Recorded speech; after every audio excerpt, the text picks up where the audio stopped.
This next decade is been called the decade of action by the United Nations, by many NGOs.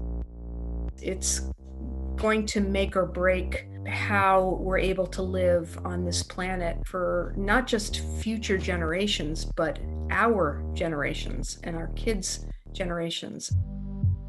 That's what drives me to get up every day and try to do the very best I can and help my team do the very best that they can to, be a part of the solution. Roberta Barbieri lives her life with a sense of urgency to save the planet.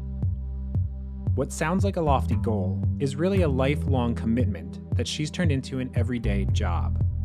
I've always had kind of a relentless focus on environmental sustainability as my vocation and my avocation.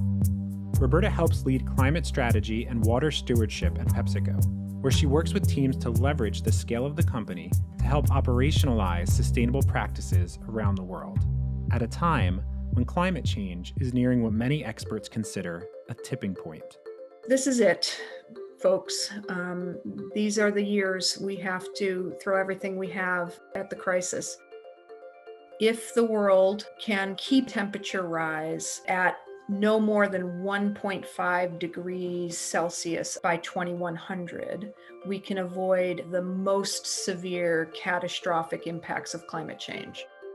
So in order for PepsiCo to do its fair share, we needed to significantly get more aggressive on our target.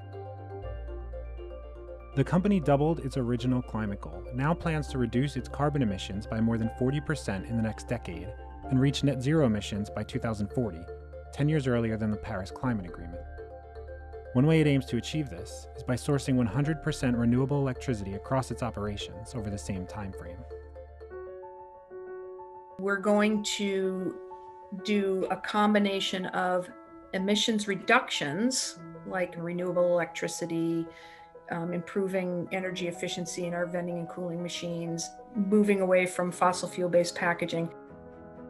At the same time, to get to kind of net zero emissions, we need to start removing carbon from the atmosphere. And the way that you remove carbon from the atmosphere is by doing things like regenerative agriculture.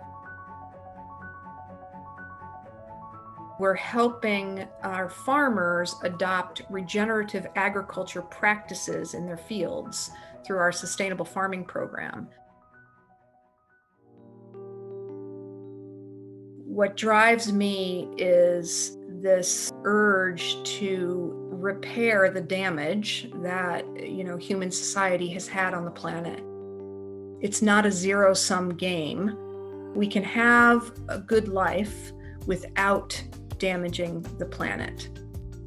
While we may be at a tipping point environmentally, I think we're also at the tipping point in a good way for commitments like companies like PepsiCo and government action. I'm really proud of the team that we've built. It's a really strong community in PepsiCo of high caliber sustainability professionals. So feeling kind of positive, I have to say, even though the challenge for the next decade is quite daunting.